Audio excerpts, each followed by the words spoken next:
ಈ ಕಾರ್ಯಕ್ರಮವು ಇಲ್ಲಿಗೆ ಮುಕ್ತಾಯಗೊಳ್ಳಲಿದ್ದು, ನಂತರದ ಸಭಾ ಕಾರ್ಯಕ್ರಮದ ಬಳಿಕ ನಾಗರಿಕರಾದ ನಮಗೆಲ್ಲರಿಗೂ ಈ ಯುದ್ಧ ಸ್ಮಾರಕಕ್ಕೆ ಪುಷ್ಪಾರ್ಚನೆ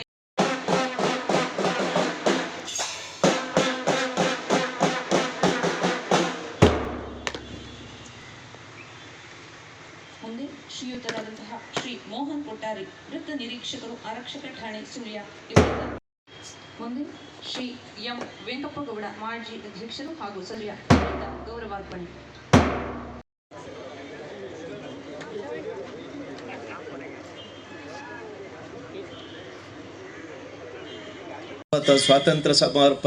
ಸ್ವಾತಂತ್ರ್ಯೋತ್ಸವ ದಿವಸ ನಾವಲ್ಲಿ ಒಬ್ಬರಿಂದೊಬ್ಬರು ಸಿಗ್ತಾ ಇದ್ದೆವು.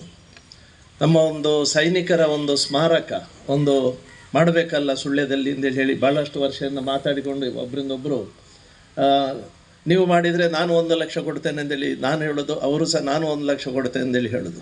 ಹಾಗೆ ನಾವು ಇಬ್ಬರು ಹೇಳಿಕೊಂಡೇ ಆಗಿ ಕೊನೆಗೆ ಪ್ರತಿಯೊಂದು ಭಾಷಣದಲ್ಲಿ ಸಹ ನಾವು ಒಂದು ಜಾಗ ಆಗಬೇಕು ಅಂತೇಳಿ ಹೇಳಿ ಇವತ್ತು ಕೊನೆಗೆ ಇದೊಂದು ಆಯಿತು. ಭಾಳ ಸಂತೋಷದ ವಿಷಯ ಅಂದರೆ ಈ ದಿವಸ ಈ ಒಂದು 24/1 ಅದನ್ನು ಟೈಮ್ಲಿ ಮಾಡಿಸಿಕೊಡುವಂಥ ನನ್ನ ಕೆಲಸ ಅಂತೇಳಿ ಹೇಳಿ ನಾವು ಅದನ್ನೊಂದು ಮಾಡಿಸಿದೆವು. ಮತ್ತು ನಾವು ಏನು ಇದಕ್ಕೆ ಸಹಾಯ ಆಗಬೇಕು ಅದನ್ನು ನಾನು ದೇರಣ್ಣಗೌಡರು ಮಾಡ್ತೇವೆ ಅಂತ ಹೇಳಿದರು. ಈ ಇಂಟರ್ಲಾಕನ್ನು ದೇರಣ್ಣಗೌಡರು ಇಮಿಡಿಯೇಟ್ ಹೇಳಿ ಹಾಕಿಸಿದ್ರು, ಇದನ್ನೆಲ್ಲ ಮಾಡಿ.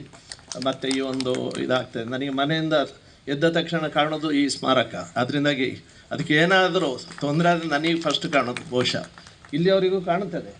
ಇದರಲ್ಲಿ ಹೆಚ್ಚು ಮುತುವರ್ಜಿ ವಹಿಸಿದವರು ಅಂದರೆ ನಮ್ಮ ಈ ಒಂದು ಕಾರ್ಯಕ್ರಮದಲ್ಲಿ ಮುಖ್ಯಾಧಿಕಾರಿಯಾದ ನ್ಯಾಯಾಲಯದಲ್ಲಿ ಹೋರಾಟ ಮಾಡಿ ನನ್ನ ಎಲ್ಲ ಅಪೀಲುಗಳು ಅದು ಇದು ಡಿಸ್ಮಿಸ್ ಆಗಿದೆ. ಇನ್ನು ಹೈಕೋರ್ಟಿಗೆ ಹೋಗಬೇಕಂತ ಕಾಣ್ತದೆ. ಅದು ನಮ್ಮಲ್ಲಿ ಉಳಿಬೇಕಾದ್ರೆ ಅದು ಒಂದು ಭಾಗ. ಮತ್ತೊಂದು ಇದು ಈಗ ಮಂಗಳೂರಿನಲ್ಲಿ ಆಯಿತು. ಆಮೇಲೆ ಈಗ ಸುಳ್ಯದಲ್ಲಿ ನಾವು ಒಂದು ನಿವೇಶನಕ್ಕೆ ಅರ್ಜಿ ಹಾಕಿದ್ದೇವೆ.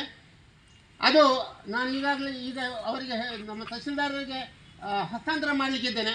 ಹೈಕೋರ್ಟ್ನ ಆದೇಶ ನಮ್ಮ ಪರವಾಗಿ ಜಜ್ಮೆಂಟ್ ಆಗಿದೆ. ಆದ್ದರಿಂದ ತಹಸೀಲ್ದಾರರು ಆದಷ್ಟು ಬೇಗ 10 ವರ್ಷದ ಮೇಲೆ ಕಳೆಯಿತು ದುರ್ಗಾ ಪರಮೇಶ್ವರ ಹತ್ರ 10 ಸೆಂಟ್ ಜಾಗೆ ಮಂಜೂರು ಆಗುವಂಥದ್ದನ್ನು ಬೇರೆ ನಮ್ಮ ಇಲ್ಲಿನ ನಾಗರಿಕರೇ ಅದನ್ನು ಸ್ಟೇ ತಂದು ಆ ಸ್ಟೇ ವೆಕೇಟ್ ನಾನು ಹೈಕೋರ್ಟ್ನಲ್ಲಿ ಇದು ಮಾಡಿ ಇವತ್ತು ನನ್ನ ಕೈ ಸೇರಿತು. ಅದನ್ನು ನಾನು ಈಗ ನಮ್ಮ ತಹಸೀಲ್ದಾರಿಗೆ ಹ್ಯಾಂಡ್ ಓವರ್ ಮಾಡ್ತೇನೆ. ನಾನು ಯಾಕೆ ಇದನ್ನು ಹೇಳ್ತೇನೆ ಅಂದರೆ ಈಗಾಗಲೇ ಡಾಕ್ಟರ್ KV ಚಿದಾನಂದ್ರ ಹೇಳಿದರು 10 ವರ್ಷದಿಂದ ಪ್ರತಿ ವರ್ಷ ಈಗಾಗಲೇ ಆಗಸ್ಟ್ 15 ಜನವರಿ 26 ವಾರ ಮೆಮೊಲಿ ನಾನು ಪ್ರಪ್ರಥಮವಾಗಿ ಅಪ್ರೋಚ್ ಮಾಡಿದ್ದು ತಹಸೀಲ್ದಾರರನ್ನು, ತಾಲೂಕು ಆಸ್ಪತ್ರೆ ಅವರ ಪರ್ಮಿಷನ್ ಕೂಡ. ನಂತರ ನಾನು ಕಲಿಸಿದ ಜೂನಿಯರ್ ಕಾಲೇಜ್ ಸುಳ್ಯ ಅಲ್ಲಿ ಸಹ ಪ್ರಿನ್ಸಿಪಲ್ ಅದಕ್ಕಿದ್ದು. ಆ ನಂತರ ಜ್ಯೋತಿ ಸರ್ಕಲ್ನಲ್ಲಿ ಶಾರದಾ ಹೆಮ್ಮೆಕ್ಕಳ ಪ್ರೌಢಶಾಲೆ ಎದುರಿಗೆ ಒಂದು ರಿಕ್ವೆಸ್ಟ್ ಮಾಡಿದ್ವು ಅವರುಗಳ. ನಂತರ ನಮ್ಮ ಸುಳ್ಯ ಪೊಲೀಸ್ ಸ್ಟೇಷನ್ನಲ್ಲಿ ಆ ಹಳೆ ಪೊಲೀಸ್ ಸ್ಟೇಷನಲ್ಲಿ ನೀವೊಂದು ಅಂದರೆ ಅವರು ಸಹ ನಮ್ಮ ಹಾಗೆ ಸಿವಿಲ್ ಇದನ್ನು ಇದು ನಡೆಸ್ಕೊಂಡು ಬರುವವರು, ಅವರು ಸಹ ನಿರಾಕರಣೆ ಮಾಡಿದರು. ನಂತರ ಏನು ಮಾಡುವಂತೇಳಿ ಚಿಂತನೆಯಲ್ಲಿರುವಾಗ ಇಲ್ಲಿ ಅದು ಆಗಬೇಕೋ ಅಲ್ಲೇ ಆಗಿದೆ. ಯಾಕೆಂತ ಹೇಳಿದರೆ ಈ ಹಿಂದಿನ ನಗರ ಪಂಚಾಯತು ಅವರಿಗೆ ಗೊತ್ತಿದ್ರು, ಯಾರು ಅದನ್ನರ ಬಗ್ಗೆ ದೊಡ್ಡ ಚಿಂತನೆ ಮಾಡಲಿಲ್ಲ. ನಾನು ಒಂದನೇದಾಗಿ ಪ್ರಪ್ರಥಮವಾಗಿ ವಿನಯ್ ಕುಮಾರ್ ಕಂದಡ್ಕ ಅವರು 5 ಲಕ್ಷ ಬಜೆಟನ್ನು ಈ ನಗರ ಪಂಚಾಯತ್ನಲ್ಲಿ ಈ ವಾರ್ ಮೆಮೊರಿಯಲ್ಲಿ ಇಟ್ಟಿದ್ದಾರೆ. ನಂತರ ಈಗಾಗಲೇ ನಾವು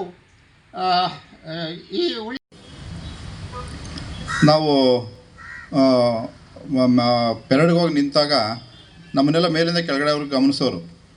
ಬೆಲ್ಟ್ಗೆ ಕ್ಲೀನಾಗಿ ಪಾಲಿಷ್ ಮಾಡಿದಾನ, ಶೂಗೆ ಪಾಲಿಷ್ ಮಾಡಿದಾನ, ಶರ್ಟ್ ಪ್ಯಾಂಟ್ ಕ್ಲೀನಾಗಿ ಐರನ್ ಮಾಡಿದಾನ, ಶೇವಿಂಗ್ ಎಷ್ಟು ನೀಟಾಗಿ ಬಂದಿದ್ದೀರಾ ಅಂದರೆ ಇವತ್ತು ಅಷ್ಟೇ ಶಿಸ್ತುಬದ್ಧ ಜೀವನವನ್ನು ಇವತ್ತು ಮಾಡ್ತಾಯಿದ್ದೀರಾ.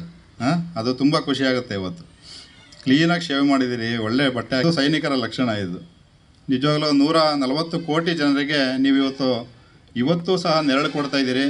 ನಿಮ್ಮ ನೆರಳಲ್ಲಿ ನಾವು ಬದುಕ್ತಾ ಇದ್ದೀವಿ. ಇದು ಸಣ್ಣದೊಂದು ಗುಡಿ ಅಷ್ಟೇ ನಿಮಗೆ ಕಟ್ಟಿರೋದು. ಇದ್ರ ನೆರಳು, ಚಿಕ್ಕದ ನೆರಳು ನಿಮಗೆ ಕೊಟ್ಟಿದ್ದೇವೆ ಅಷ್ಟೇ. ನೀವು ನಮಗೆ ಎಲ್ಲ ದೊಡ್ಡ ಮರವಾಗಿ ಬೆಳೆದು ಆ ನೆರಳಲ್ಲಿ ನಾವು ಬದುಕ್ತಾ ಇದ್ದೀವಿ ಅಂತ ಹೇಳಿ